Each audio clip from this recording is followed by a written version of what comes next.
So I wanted to start off this video with something really witty about Disney villains, but I couldn't think of anything, so yeah. This week I'm going to be using this Disney villains kit from the Glam Planner, which I think is really cute. The only thing is that Yzma is not part of this, and Yzma is my favorite Disney villain because she is like one of the most iconic Disney villains that is so underrated. I mean, just look at the Emperor's New Groove and look back at her lines, they're iconic. Alama, he's supposed to be dead! I mean, come on, that's hilarious. Tell me what your favorite Disney villain is and comment down below, and without further ado, let's get planning.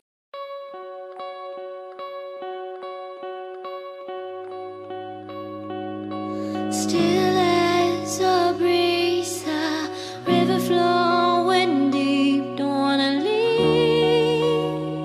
the air you breathe, living me dreams when I think of you and me, don't wanna leave the world you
hope you guys have enjoyed this video. If you did, give it a huge thumbs up and tell me what your favorite part of the spread is down below. The full boxes and the side quote have to be my favorite part of the spread because they're so cute. If you don't know, this is a line from one of the songs in Descendants, Rotten to the Core. They say I'm evil, and that makes me glad, and I think that's something that really goes good with this kit because actually most of these villains are all of these villains are villains in Descendants. They are the parents of the main characters, but Ursula doesn't come till the second movie, but still. And who's excited for Descendants 3? I'm so excited because I'm dying to see who Mal's father is. I really want to know who her father is. Give this video a thumbs up if you like Descendants and Disney villain movies. But yeah, don't forget to remember, if you comment down below in this video, I will shout you out in next week's video. And since you made it to the end of this video, you get a sneak peek of next week. So next week we're going to be wrapping up Magical October kits, and we're going to be using this Something Wicked Comes This Way kit from Whimsical Plans, my fave, and it's so cute. This is a gold foil kit. I don't know if you guys can properly see the gold foil, but it is there and it is real. And I was looking at this clip art last year. I didn't get it, but this year I was just like, I need this. I think it's a good October Halloween vibe. Most likely this full box will make its way on Halloween because it's gorgeous. And it's a good way to wrap up October with some magic. So don't forget to subscribe to my channel and turn on the post notifications so you can get notified every single time I post a video, and so you officially become part of the Ivy League. And so you can know when I post some new videos coming up. I'm going to be starting some NaNoWriMo stuff soon because NaNoWriMo starts in November, which is literally almost a week away, and I'm still not prepared. I will talk more about that in an upcoming video, but you need to subscribe so you know when that video comes up. Until next time, this has been Ivy. Thank you for watching. Hopefully I see you in the next video. Bye!